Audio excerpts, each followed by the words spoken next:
Welcome everyone with the discussion video on the subject of Battlefleet Gothic Armada and the problems that I have with the multiplayer in particular. Well, you could say the skirmish as well to a certain extent, because there obviously are bugs, issues, balance issues, things that can be fixed. There are, however, problems that can't be so easily fixed. So this is my battleship, and I can see my other ships as well around here. You know, they're in the shipyard, they're around here, all of them. So battle cruisers, another cruiser, light cruisers, and finally escort vessels, Cobras, Firestorm, and sword frigates. Right. So let's talk about the beta and talk about the issues with the way multiplayer is designed. So in order to understand what I'm going to talk about here, you have one battleship, two battle cruisers, 3 cruisers, 4 light cruisers, and however many escort vessels you can. You upgrade these in bulk, you don't upgrade them individually. But that's once you're level 8, that's when you unlock all of this stuff. When you create a new admiral, go to multiplayer, you create a new admiral. I have a level 1 admiral. Start as level 1. Once this finishes loading, when you start at level 1, this is what you're gonna have.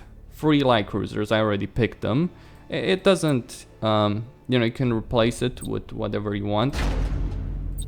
Right, you can replace ships. You start with 3 light cruiser slots and you have 100 Renown, and you can pick whatever you want in terms of this. You have Dauntless, Mark 1, Mark 2s. Mark 1s have heavy pro lance, and Mark 2s have torpedoes if you so desire. Torpedoes are useful, but so is having a big gun on your prow, the lance, the heavy prow lance, right? So you start with this, and well, going back to my level 8 admiral, the problem is you're gonna have to level up. Now you might say, oh, that's, you know, customization, leveling up, oh, having to do all of that. All major issues with that. First off, it's very slow to an extent to actually get all the upgrades, and very expensive. You only earn so many renown points. You earn them when losing a battle, winning a battle, but your ships can be damaged or destroyed, in which case you either go through 2 multiplayer battles with those ships, 1 or 2 multiplayer battles. If they're heavily damaged, it's 1 battle. If they're destroyed, 2 battles, and your crew needs to be replaced. You can get crew is free, you get crew points. But when a ship is destroyed, your crew is replaced. You have to fight the battle with that ship where it doesn't have any crew, or it doesn't have any of the crew bonuses because the crew is being replaced. Right. And you only get so many points in terms of renown points in terms of being able to repair ships, upgrade ships, and get new ships. When you get cruisers, you know, a slot costs 100, 200, 400, or sorry, more than that. I think it was 400 for the battleship slot. Don't quite exactly recall, but anyway, a lot of resources, and then you get to pick what ship you want. You can replace them at any point you want, if you so desire that, obviously. Though you would probably, I'm not sure, I'm not gonna risk replacing my ships. You know, I've put a lot of time in this already. I've been playing this for over a dozen hours, and I've gotten some level 5 ships, level 6 ships. I imagine though you would start over, right? If you replace the ship, and you would have to spend all those points again in upgrades, skills, favors, and the crew, obviously. So you'd have to go through that entire process, and it would cost you a lot of damned resources, and that's just quite frankly annoying to have to do that. So you're limited in that, and because of the limited resources, you're gonna have to juggle a lot of things. You're gonna have to pick between upgrades on the ship, skills on the ship. So for a battleship, it costs 400 for an upgrade. It costs 100 for a skill, and a favor costs 1600. Which, quite frankly, is goddamn ridiculous. Very damned ridiculous. Though these are powerful, sure, but are they worth 1600? It's gonna be a lot of time being spent to get to 1600 points. So the problem is there that you're gonna take a long time, you're limited by resources, but that's not actually one of the major problems. The major problem here is because ships can be destroyed and repairing them costs resources. The problem this creates, since people are not gonna want to risk losing their ships, is that they're not gonna fight very aggressively. They're gonna fight in such a way that they don't risk as much in terms of losing their ships. And that just limits the playstyles available. People are very rarely going to risk their precious ships. They're certainly not going to risk losing a battleship or a battlecruiser, seriously. And that's actually a pretty damn major problem, the limitation there. It doesn't breed good matches in multiplayer. In fact, it breeds very bad matches in multiplayer, especially with the maps and the modes, the game modes available to the game. You can't pick between the modes available in the game. You just have a basic 1v1, 2v2, right? In alliances, though these are close off, you just have 1v1 right now in the multiplayer beta. But people are not going to be very aggressive. People are going to play very cautiously. A lot of Chaos players are complaining about the Nova cannon. Well, people are going Nova cannon is because it's, well, reasonably powerful, and quite frankly, it's the only way the Imperial Navy has, you know, the only real tool it has to make up for its long-range deficiencies. Because the Imperial Navy is slower, it doesn't have long-range weaponry. Chaos can just dance around you with its long-range weaponry, and, well, Nova cannon just makes up for that. To an extent, it's not. It can fail. It can blow up in your face. It has a 5% chance to be destroyed whenever you use it, so you can't use it after that. And it can miss. It can miss gloriously. And you might say, "Oh, shoot here," and then it completely misses the mark. I've seen quite a few of those things go down. So that's obviously, you know, that's obviously a problem. That because of the way the leveling system is set up, people are not going to be very aggressive. They're not going to risk their ships. You know, for the system like this is fine for single player, because in single player people can save and reload, and if they, you know, if they're fine with losing a ship, they're fine with losing a ship, so they won't care about that. You know, they'll play more aggressively. They're not going to do that in multiplayer because they'll have to live with the consequences of that of their particular decisions and losing ships. And they're gonna have to fight matches with lower end ships or weaker ships that they have in their arsenal in order, you know, until their ships are repaired, or they're gonna have to spend the few resources that they have. And obviously that's a pretty big problem. Another big problem with the way the system is set up is because you start with 3 light cruisers, then you get the cruiser, then you get another light cruiser, then you get another cruiser, then battle cruisers, then battleship, right?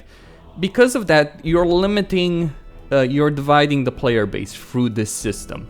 You're gonna divide it between the people who have lower end admirals and the people who have higher end admirals who have access to everything.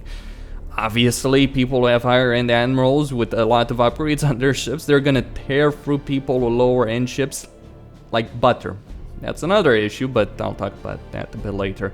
But the issue with the divided player base is that you're just not gonna get that many matches later down the line. How many people do you really think are gonna play this later down the line? How many players do you think are gonna be interested? It just makes it just divides the community and makes it frustrating for people who, you know, may want to start with another admiral or may want to play another faction. You have to start all over again, play at a lower tier, then get to a higher tier. It's a time-consuming process, right? It's not that extraordinarily long, but if you're not gonna have players later down the line, then that's actually a pretty big problem for a lot of people. And, well, and finally, the problem with the system as is that people will, you know, the people who have higher end ships are just gonna tear through people lower end ships like a knife through butter. Why? Because the matchmaking system, the way it operates is that there's various point brackets. So you can get into a 400 v400 battle, so you each have 400 points to spend, right?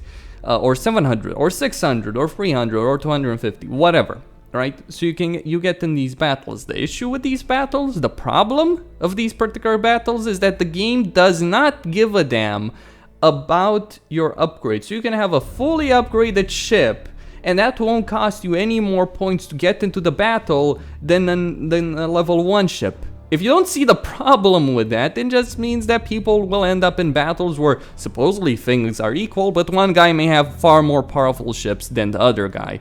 And that's actually a pretty major issue.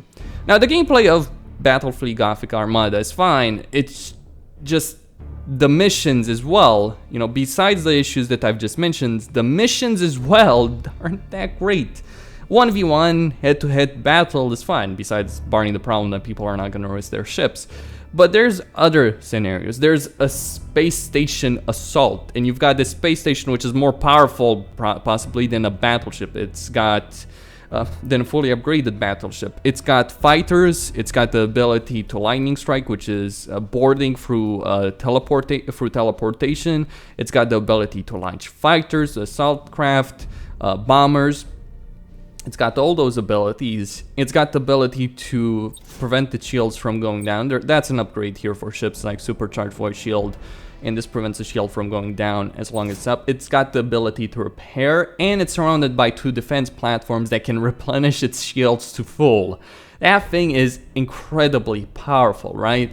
You do have half the points of your opponent, but your opponent is also on a time limit. I did fight a battle, just staying in range, not wanting to risk my ships in an engagement to the station, because that thing can pack a lot of punch and you can decimate a powerful fleet, right? And, you know, ran out of time and my opponent won. That's just how it happened. So you're on a time limit. That's not really a well-designed battle. Another one that's not so well-designed is a mission where you have to defend platforms that replenish shields. So you just find next to those platforms, and if the shields on your ship are taken down, you just go back there and you get your shields replenished. Not a big problem. That gives an advantage. Obviously, the person who's defending has to defend those platforms, but those platforms can take a bit of a punch, obviously, and they do give you a net advantage. Convoy missions are kind of hit and miss. The convoy craft can do some damage, but they're very easy to take down. Right, that's kind of fine as a mission.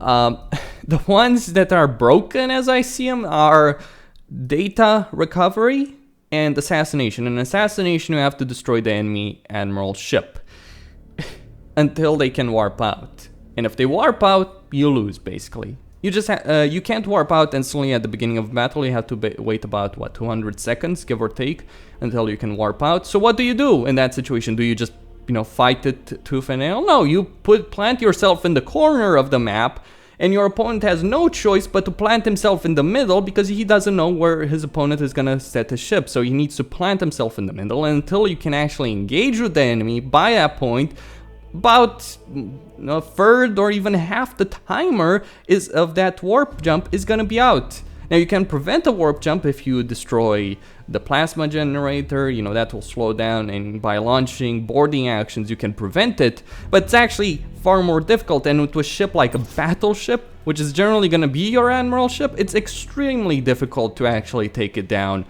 before it happens. Another mission, the data recovery one, which acts in a similar way, you have to warp out with some data on your admiral ship, is slightly better, but still has the same problem to an extent. The way data recovery works is that you start with data. If you're the defender, you start with data on your ship, and you have to protect that ship and protect the data until you can warp out. The data can be acquired by your enemy, however, if he launches a boarding action on your ship, they'll recover the data, and then they can try and warp out. So that can happen. That's far better than assassination, by the way. It's kind of the same idea, and it has many of the same problems, but it's better because the opponent doesn't have to destroy your ship. He just has to get the data, has to launch a boarding action, and that's far more reasonable than assassination. So many of these missions are broken. There's planetary assault, apparently. A planetary assault. I've never gotten to a match there where there was a planetary assault. So, Battlefleet Gothic Armada. Now, for the record, finally here, I actually like the gameplay. I like the ship design. I like the way it plays. I like the graphics of the game. I think they could have improved textures a bit more, but overall, I quite like the game. It's just that the way they've designed the multiplayer is so horribly broken. And you know what the best part is of all this? If you want to go and skirmish, and you want to play around, right? Let me show you. If you go and skirmish,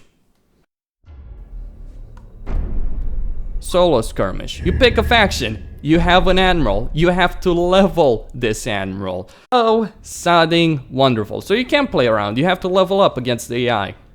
Fucking wonderful, right? Bad design decisions when it comes to multiplayer and skirmish. Well, I guess we'll see what the campaign has to offer.